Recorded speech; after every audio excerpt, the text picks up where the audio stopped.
জি, আমি দেখেছি প্রত্যেকটি জিনিস রিয়েলি আল্লাহ তাআলা আমাদের কল্যাণেই পয়দা করেছে। এক সময় আমার মনে আসলো সাপকে কিভাবে আল্লাহ তাআলা আমাদের কল্যাণের জন্য পয়দা করলেন। তখন খুঁজে পেলাম যে ওর ভেনমের মধ্যেই আল্লাহ তাআলা ক্যান্সার প্রতিরোধক ঔষধ রেখে দিয়েছে। যে সাপের ছোবলে মানুষ মারা যায়, সেই সাপের ভেনমের মধ্যেই আবার মানুষের জীবন রক্ষাকারী ঔষধ আল্লাহ পয়দা করে দিয়েছে। কাজে সেও আমার জন্য একটা সাপকে আমি বিরক্ত না করলে সেও আমাকে ছোবল দেয় না। একটা মানুষকে আমি কেন বিরক্ত হব? মানুষ তো সৃষ্টির মধ্যে সেরা। এই জন্য মানুষকে সম্মান করা আমাদের দায়িত্ব। বোনটি বলেছেন যে আমি 24 বছরের সাংবাদিকতার জীবনে আপনাদেরকে তেমন করে জানার সুযোগ পাইনি। আমরা এই জন্য দুঃখিত। আমরা কাউকে দায় দিচ্ছি না, আমরা পারিনি আপনাদের সামনে আসতে। আমরা রাজনীতিবাদ যখন স্পিকার স্ট্যান্ডটা পাই, তখন আমাদের বক্তব্যের 3 ভাগের 2 ভাগ তাকে অন্যকে দোষারোপ এবং গালিগালাজ করে। আমি এটা থেকে আল্লাহর কাছে আশ করেছি। আমার কি আছে, আমি সেইটা নিয়ে হাজির হই, সেটাই ভালো। অন্যের মন্দ চর্চা আমার প্রয়োজন নাই। অন্যের মন্দ চর্চাটা আমার প্রয়োজন, ওটা জনগণ দেখে। সমাজের 2টা স্তম্ভ হচ্ছে 4 ডাইমেনশন, চতুর্দিক থেকে দেখে। একটি হচ্ছে সাংবাদিক চক্ষু, আর একটা রাজনীতিবিদদের অন্তর্দৃষ্টি। এছাড়া সমাজের যতগুলা শ্রেণী পেশা আছে, তাদের জগৎটা হচ্ছে তাদের ওই নির্দিষ্ট পেশার উপরে ফোকাস করে। এই জন্য দেখবেন জীবন যুদ্ধে এই 2টা অংশের মানুষকে এই 2টা অংশের চ্যাপ্টারের মানুষকে জীবন বাজি রেখে কাজ করতে হয়। রাজনীতিবিদরাও গুলিতে মরে, সাংবাদিকরাও গুলিতে মরে। রাজনীতিবিদরাও স্বৈর শাসকদের সমদৃষ্টিতে পড়ে, আবার সাংবাদিকরাও পড়ে। গত 15 বছর কি হয়েছে আমি ভালো কিছুই বলবো না। আপনারা সবাই জাতির বিবেক আপনারা ভালো জানেন। আমি ব্যক্তিগতভাবে বিশ্বাস করি যে ব্যক্তি কিংবা জাতির পিছন নিয়ে কামড়াকামড়ি করে সে পিছনে পড়ে থাকে। আর যারা চায় যে আমরা এগিয়ে যাই, তাদেরকে ফরওয়ার্ড লুক করতে হবে, সামনে দেখতে হবে। এই জন্য আসুন পচা পিছনটাকে পিছনে ফেলে দিই, এটা নিয়ে আর চর্চা না করি। এখন জাতি হিসাবে ঐক্যবদ্ধভাবে সামনে কিভাবে আমরা আগাবো, আমরা সেই রোডম্যাপ তৈরি করি সবাই মিলে। এখানে জাতির সকল স্তম্ভের হাতগুলোকে জাতীয় স্বার্থে এক জায়গায় আসতেই হবে। এই জায়গায় কোনো বিভাজন চলবে না। একটা জাতি যখন ঐক্যবদ্ধ থাকে, গোটা বিশ্ব তাদেরকে সম্মান করতে বাধ্য হয়। আর জাতিটা যখন বিভক্ত হয়ে পড়ে, তখন তাদের মাথার উপর সবাই মাতব্বরি করে, এবং এতে ওই জাতির শুধু ক্ষতির পরিমাণ বাড়ে, এই জাতি লাভবান হয় না। আজকে বড় প্রয়োজন আমাদের পক্ষে। আমরা অতীতে যদি বিভক্ত হয়েই থাকি দল ধর্মের ভিত্তিতে, ট্রাইবস এবং বিভিন্ন কাস্টের ভিত্তিতে, আমি বলবো যে এগুলো আমরা ভুলে যাই।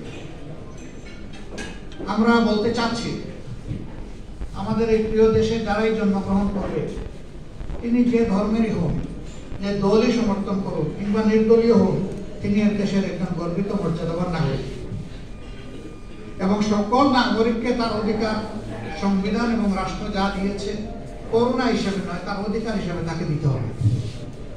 এই অধিকার প্রাপ্তির জন্য যোদ্ধা হচ্ছে রাজনীতিবিদরা, যোদ্ধা হচ্ছে কলম যোদ্ধা এবং বাক যোদ্ধা। এই আপনারা আর আমরা মিলেই কিন্তু সমাজটাকে আমরা রাইট ডিরেকশনে নিব, এটা আমাদের দায়িত্ব। অনেকে অতীতে বিভিন্ন আন্দোলনের ব্যর্থতায় বলতো জনগণ নামে না কেন, জনগণ নামবে কেন? আমি কতটা নেমেছি তার উপর নির্ভর করবে আমার জনগণ কতটা নামবে। আগে তো দায়িত্ব আমাকে নিতে হবে। আমি যদি অসত্যকে প্রতিরোধ করতে চাই, শুধু ঘরে বসে আমাকে ফর্মুলা দিলে তো হবে না, আমাকে রাস্তায় নামতে হবে। রাস্তায় নেমে নেতৃত্ব দিতে হবে। এ বিশ্বে যতগুলা পরিবর্তন হয়েছে, ওই ব্যক্তিকে কেন্দ্র করেই পরিবর্তন হয়েছে। সেখানে একটা ম্যাগনেটিক ক্যারেক্টার থাকতে হবে, যিনি সবাইকে ধারণ করবেন, যিনি সবাইকে তার থেকে দূরে ঠেলে দেবেন না। সেই ম্যাগনেটিক ক্যারেক্টার আল্লাহ যাদের মধ্যে দিয়েছেন, তাদের দ্বারাই সমাজের পরিবর্তন হয়।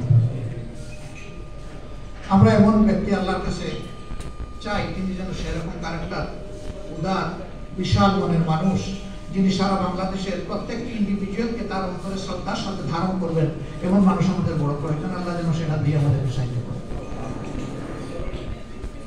সাংবাদিক ভাই বোনেরা, অতীতে আপনাদের হাতের কলমকে ফ্রিজ করে রাখা হয়েছিল, একটা অদেখা হ্যান্ডকাপ আপনাদেরকে পরিয়ে দেওয়া হচ্ছে। যারা কথা বলেন তাদের মুখে সেরকম অদেখা একটা তালা ঝুলিয়ে দেওয়া হয়েছিল।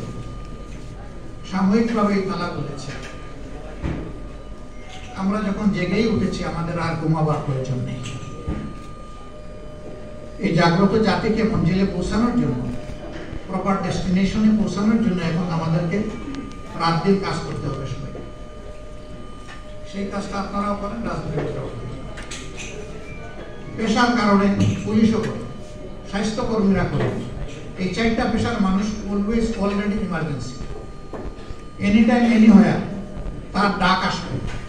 তিনি হেসিটেট করতে পারবেন না, তাকে বলতে হবে আমি হাজির।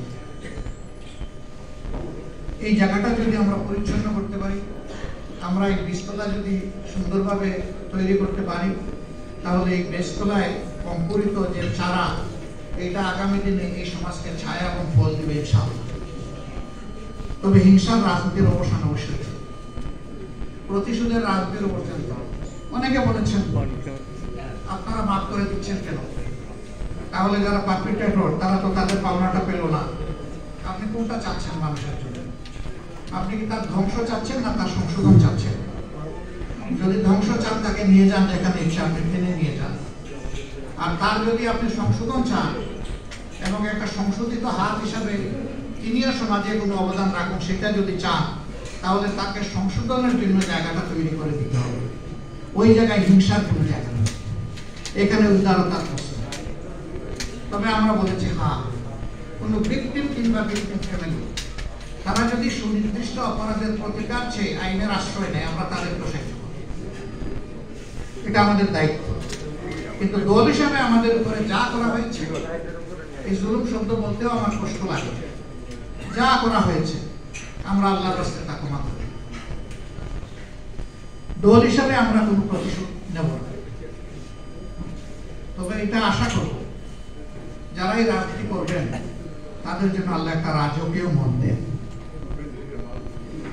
তারা যেন জটিল এবং সংকীর্ণ মনে না হয়, তারা যেন এক ছোটা না হয়।